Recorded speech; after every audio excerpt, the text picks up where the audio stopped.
Markets lower now following the Fed's latest decision to cut interest rates by 25 basis points. For more, let's bring in Michael Darda, Roth Capital Partners chief economist and macro strategist. Michael, it is always good to see you. So the news is out. The Fed does issue that cut, Michael. Does signal also fewer reductions next year than previously expected. But give us the Darda instant reaction, Michael. What do you make of it? Thank you for having me on. I think this was generally as expected. The markets were fully priced for a 25 basis point rate cut, but the dots did move around and the Fed's projections moved around, and they moved around in a way that was, hawkish on the margin.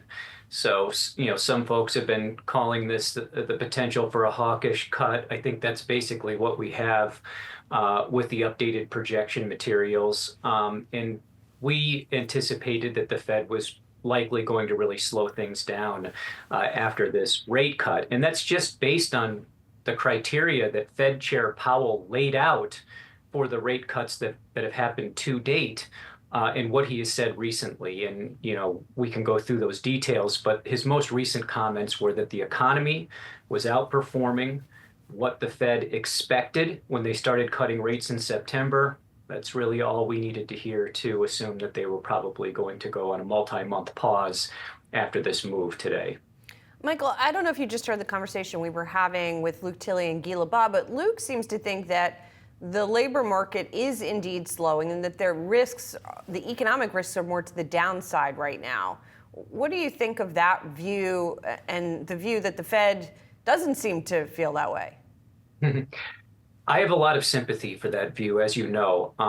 The economy has held up better than I thought that it would. I mean, we have avoided any kind of a obvious or technical recession so far, which is pretty remarkable considering the previous Fed rate hikes and the 13-month pause at peak policy rates, and all of the other signals that we were getting that you tend to get before you go into a downturn. What's really strange about the current backdrop is, and I did hear that conversation, really good one, no doubt the labor market is cooling. So I'll even give you a different statistic. The previous guest mentioned private sector payrolls, but if you take healthcare jobs out too, so government and healthcare, non-cyclical sectors, private employment growth is running at about 55K over the last 6 months.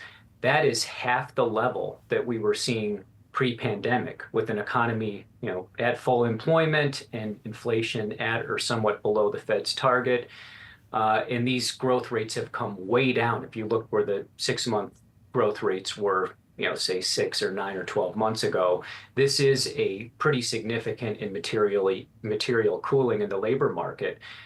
The unemployment rate now has leveled off for the last few months, but was starting to hook upward in a way that you only see at the beginnings of recessions this past summer. And I think that's one important factor in the Fed starting out of the gate with that 50 basis point cut in September, because it looked like maybe they were falling behind the curve and you had the labor market really cooling sharply. So now it's a little bit more of a mixed bag. The unemployment rate is leveled out for the time being.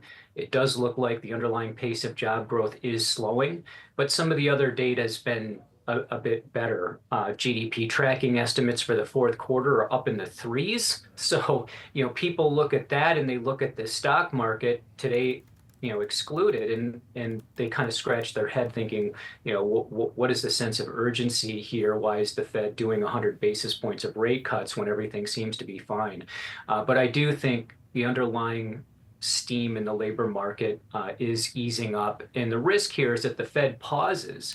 We end up with those supply side tailwinds potentially turning into headwinds, and then they find themselves behind the curve, and cycle risk starts to rise again. I mean, that is a significant risk for 2025 in our estimation, and you have incredibly high equity valuations, so a lot of smooth sailing and good news have been priced in.